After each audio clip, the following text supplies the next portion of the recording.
Thank you so much for joining us for this special edition of All Angles Investigates. And today, All Angles is investigating paternity fraud. Now, joining me in studio, we'll be hearing from them a little later in the program. We have Professor of Gender, Sexuality and Psychology, Professor Karen Carpenter. Also with us, social anthropologist Dr. Herbert Gale, and obstetrician, gynecologist and social commentator Dr. Michael Abrams. Now, before we hear from our guests, so Giovanni Dennis has a special report.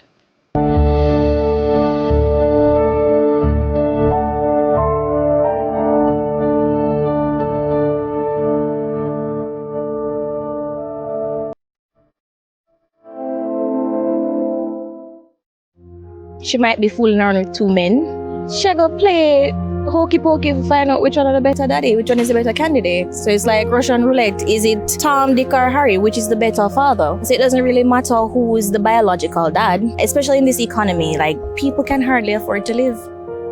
Paternity fraud. A mother telling a man he fathered a child knowing it's not true.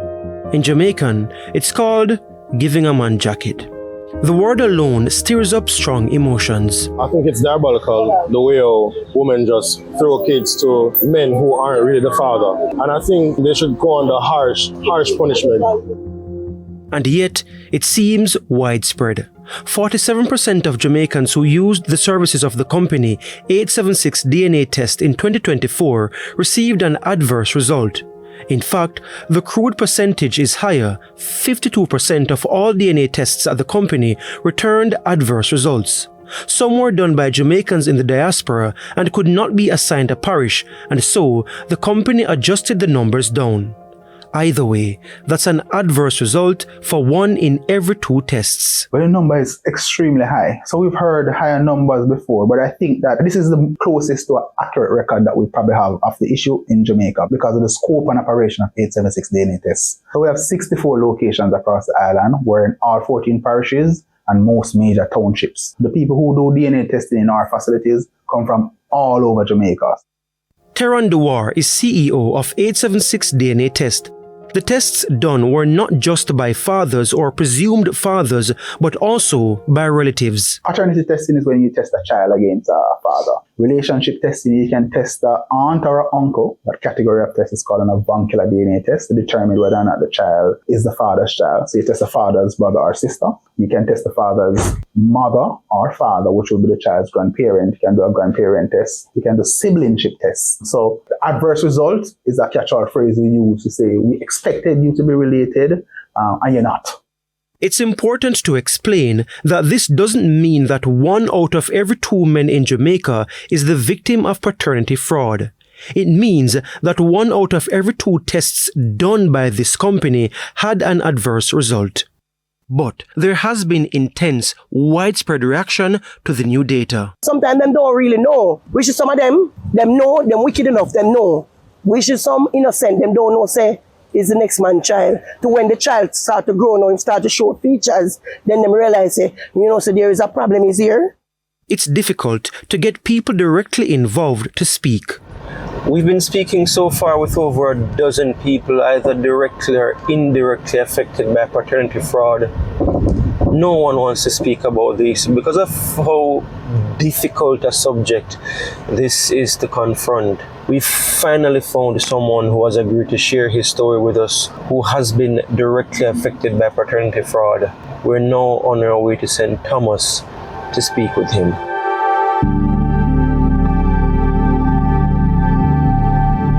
Driving to St. Thomas typifies driving anywhere in Jamaica. Parts of the road smooth and developed, much of it bumpy and uncomfortable.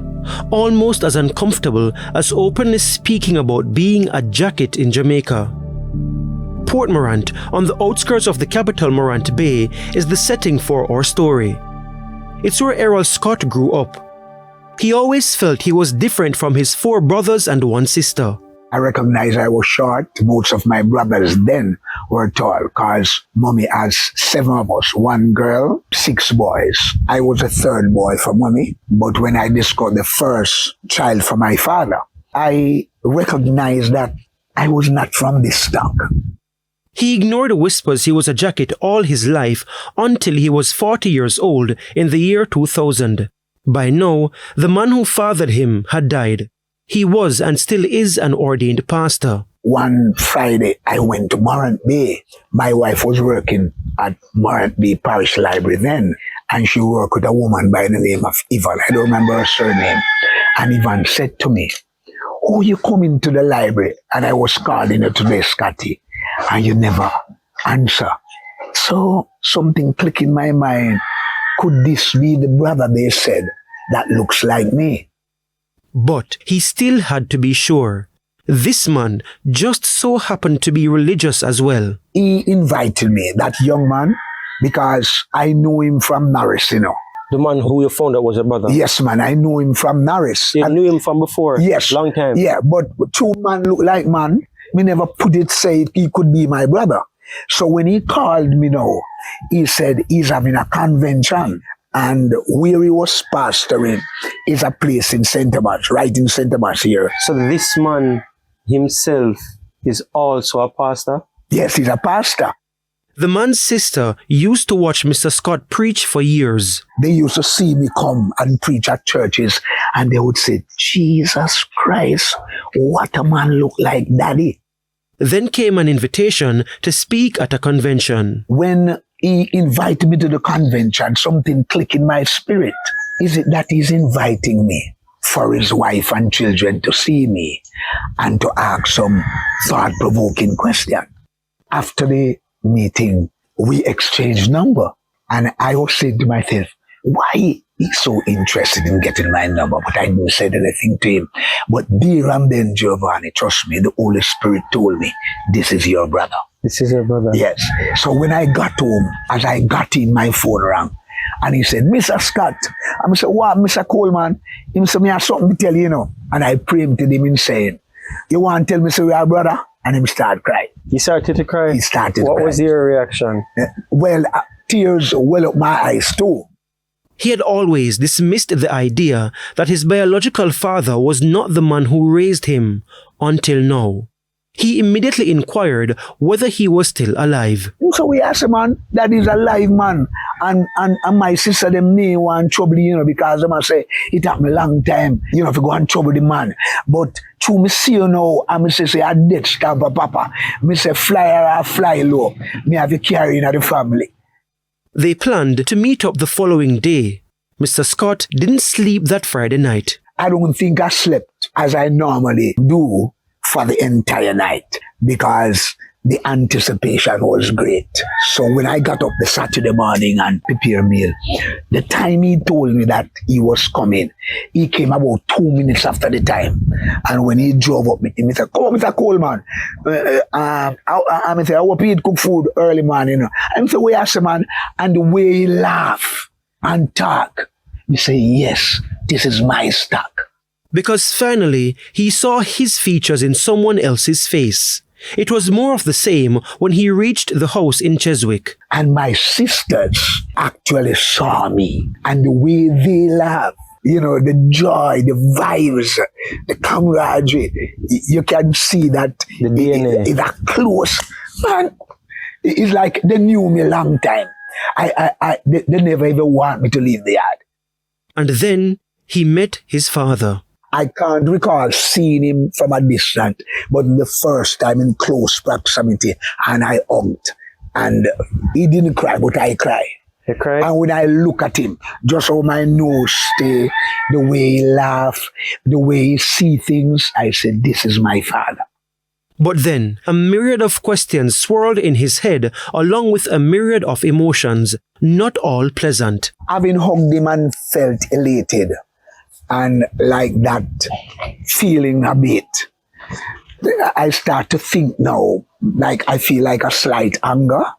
Like, what would it like? Because my brother started to tell me how he taught them to swim and catch fish together. And I was imagining what would it be like to be brought up with him. So, why did his father stay away for 40 years? My father told me that my mother said, leave the boy alone and don't mess up the boy head because it happened a long time already. Make it just slide. So my father apologized to me, say, I could have come and see you a long time. But my mother, can't me tell you, my mother wasn't a simple woman. You know, my mother, like, she rules men. Yeah, like my mother run things in a relationship. Yeah. If my mother said, this is B, you can't tell her when it's I see. Having gone through the euphoria of meeting his father, he felt anger building, but not toward any of his parents. No, just anger within myself. It wasn't directed to anybody. Because having spoke to my father at length, asked him why I'm just knowing you. And he explained, I believe he not coming to see me was really justifiable, knowing that my mother, God, maybe my mother would have even told him, you know, I'd do something to him for him not to come. I wouldn't say I was angry at mommy, but I was disappointed at my mother. So, what was the story of how his mother and his father got together while she was in another relationship? My father and the man with whom my mommy lived, the father of my other sibling, were very good friends. But him couldn't dance. And my father was a roots man, dancer, innovative, and he was amazed by it profession. And apparently, my mother now is a sporter. So my mother used to go to dance. And I was told that he was the one to whom that man delegated the responsibility to take my mother. So him and my mother ride, go dance. So Mr. Scott trust Mr. Coleman to get him wife that's go what I'm dance? saying. I mean, wife then. Was his girlfriend? His girlfriend. So like him a virgin, say, he nice, virgin man. So, like in Rome, but if that never happened, I would not be here. You understand? Here's how it happened. Him say, John, you know, so no woman a Chiswick, where you love. And my father in a response say, you me love. You know, so me know me on camera, but me have the same thing. So I came peace and get me. And he must say, no, man, me get up from bed, man. I say, then if mama said to you, are you me love? I want to come over from came peace and I was a light. That the response we want, you know, so mama like a long time. So it was a big laugh for the family. But at the time, it was no laughing matter when the man who raised Errol found out Errol was not his biological son. Following her infidelity, his mother's partner, Mr. Scott, was determined to harm the man who impregnated his spouse. But his mother made them relocate from Chiswick, where they were originally from, to Port Morant. None of the children knew what had happened. Because having left Chiswick, it safeguard my father. Because I heard the man say he's going to kill my father, you know, for what he did. Who? That's Mr. Scott? Yes. You heard him say that? No, man. You hear about it? Yes, I heard about it. Armed with his new information, Pastor Scott confronted his mother the following day. When I met my brother, I went to my mother and said, Mama, live with me. My father is alive. And my mother hesitated for about a minute and said, no, are the man with dead are your father? And I said, Mama, I meet a brother last night at a convention. If that man is not my brother, me not having a brother. And me I go see me daddy tomorrow morning. And she said, oh, okay.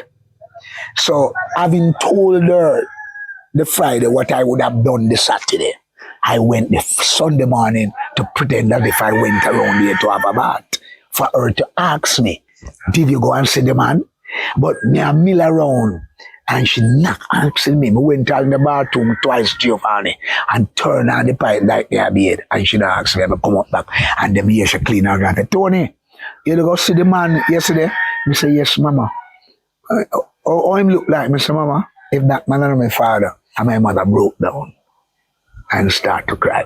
Did you cry at that point? Yes, and I cried with her and I hugged her and I told her, I said, I commend you for your wisdom.